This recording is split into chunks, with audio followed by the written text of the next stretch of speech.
Demand है। जैसे corona की वजह से 2020 और 21 ये दोनों मतलब जीरो है, किसी को रोजगार नहीं मिला। और जो यूपीएससी एसएससी वाले, बैंकिंग वाले, आर्मी वाले, इनके लिए एज रिलैक्सेशन की डिमांड है 2 साल के लिए। और जो कुछ वैकेंसी ऐसी हैं जिनमें अटैम्प्ट होते हैं, जैसे यूपीएससी है इसमें अटैम्प्ट होते हैं कैटेगरी वाइज, तो जिनके अटैम्प्ट खत्म हो गए हैं उनको अटैम्प्ट दो। और जो ग्रुप सी और ग्रुप डी की वैकेंसी जो 2018 से 2021 तक जो हरियाणा सरकार ने सीईटी की आड़ में कैंसिल की है, उनको बहाल किया जाए, क्योंकि सीईटी तो पता नहीं कब होगा, उसका कोई मॉडल जारी नहीं किया गवर्नमेंट ने। और जो पीजीटी की वैकेंसी है संस्कृत की, जो 2015 की वैकेंसी थी, पहले एस्टेट करो, फिर स्क्रीनिंग करो, फिर वेरिफिकेशन भी हो गया, तो ज्वाइनिंग दिलवाने की बजाय उसको वैकेंसी को कैंसिल कर दिया। फिर 2019 में इसी वैकेंसी को दोबारा से री एडवर्टाइजमेंट किया गया, तो अब उस वैकेंसी में फिर फॉर्म फिल करवाए गए लोगों से, और फिर उस वैकेंसी को कैंसिल कर दिया गया। अगर आप लोगों को वैकेंसी कैंसिल करनी है, रोजगार देना ही नहीं है, तो फिर क्यों युवा को आप भड़का रहे हो? मतलब इधर उधर भटकने वाली बात हो गई है। तो क्योंकि एक मजदूर परिवार, किसान परिवार, ईडब्ल्यूएस हैं जो मतलब डेली के 300 रुपए कमाता है, महंगाई इतनी ज्यादा है, वो अपने बच्चों को पढ़ाए, लाइब्रेरी में भेजे, अकेडमी में भेजे, या अपना पेट भरे।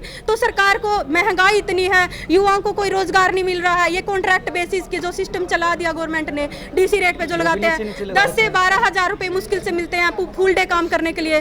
तो ये सब डिमांड है सर हमारी। बीजेपी और जेजेपी सरकार जबरदस्ती थोपे जा रहे हैं, जनता के ऊपर जनता को जबरदस्ती परेशान किया जा रहा है, और युवाओं को का भविष्य अंधकार में डाला जा रहा है। और हम सरकार को बताना चाह रहे हैं कि युवा अब आपके खिलाफ खड़े हो चुके हैं, और सभी मांगों को जल्दी जल्दी पूरा किया जाए, नहीं तो हरियाणा में एक बहुत बड़ा रोष प्रदर्शन होगा। आज स्टूडेंट वेलफेयर एसोसिएशन के बैनर तले सभी स्टूडेंट जींद की डीआरडीए मार्केट से लेकर डीसी को ज्ञापन दिया गया है। इसमें सभी भर्तियां, इसमें सबसे मेन चीज़ है कि कोरोना काल में सब काम चलते रहे, लेकिन छात्रों की भर्तियां नहीं हुई।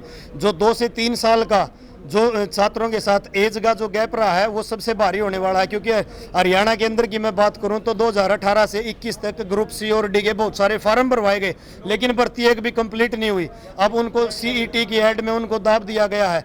आप बोलते हैं कि सीईटी का पेपर होगा उसके बाद इनको शुरू करेंगे। यूपीएससी में लेटरल एंट्रियां भरने लग रहे हैं, नोटिफिकेशंस को कम करने लग रहे हैं। एसएससी का कैलेंडर तो जारी कर देते हैं, लेकिन समय पर भर्तियां पूरी नहीं करती।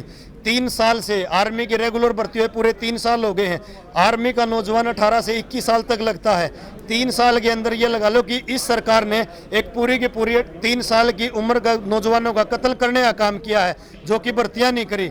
और सहायक अध्यापकों की भर्तियां पेंडिंग है। अभी हरियाणा पुलिस के ऊपर अनिल विज ने बयान दे दिया कि इसका फैसला कोर्ट करेगा। अगर कोर्ट ने ही फैसले करने हैं तो आप फिर क्यों जिम्मेवारी ले रहे हो? हमारी भर्तियां कोर्ट के अकॉर्डिंग आ जाए, हमें एक प्रॉपर टाइम तो मिले, एक समय सीमा के अंदर सारी भर्तियां पूरी तो हो। 3-3, 4-4 साल इस देश का युवा जींद गाँव छोड़ के जींद और जींद छोड़ के दिल्ली जैसी जगह पे पढ़ाई करता है। 15-15, 20-20 हजार उसका महीने का रहने और खाने का खर्च है। क्या कर रही है सरकार उनके लिए? एक मंत्री का कोई बजट रुका हो, कोई चीज अगर कोरोना काल में रुकी हो, लेकिन छात्रों के लिए भर्तियां रोक दी। हर डिपार्टमेंट में पदों को खत्म करते जा रहे हैं। 2013 का यूपीएससी का एग्जाम मैंने दिया था, उस टाइम 1400 प्लस का नोटिफिकेशन था, आज 600 प्लस का नोटिफिकेशन है। 8 साल में 800 डीसी को तो वैसे ही खागी सरकार। इतना बुरा तो जो आज बढ़ती जनसंख्या के आधार पर ये लोकसभा विधानसभा की सीटें बढ़ाने की बात करते हैं, बढ़ती जनसंख्या के आधार पर ये नौकरियां बढ़ाने की बात नहीं करते। आज सबसे बड़ी जो समस्या है वो बेरोजगारी है, और वो दिन दूर नहीं जब इस देश का युवा के हालात श्रीलंका जैसे देश से भी बुरे होने वाले हैं, क्योंकि रोजगार है ही नहीं। डेली आप देख रहे हो कहीं ना कोई क्राइम कितना बढ़ रहा है। अगर छात्रों को रोजगार मिलेगा तो क्राइम लाइन से छात्र अपने आप दूर हो जाएंगे। तो हमारी मांग है, हमने डीसी साहब को 14 भर्तियों के बारे में जो दिया है, हमारी उम्मीद है कि वो आगे प्रधानमंत्री तक पहुंचाया जाए। आज तो काफ़ी कम संख्या में है। हम डेली अब एक दिन करके हर जिले के माध्यम से, डीसी के माध्यम से प्रधानमंत्री को ज्ञापन भेजेंगे। अगर हमारी मांगे पूरी नहीं होती है तो फिर दोबारा से हम पूरे देश के स्टूडेंटों को इकट्ठा करेंगे और पूरे देश भर में इस आंदोलन को बढ़ाएंगे। ठीक है।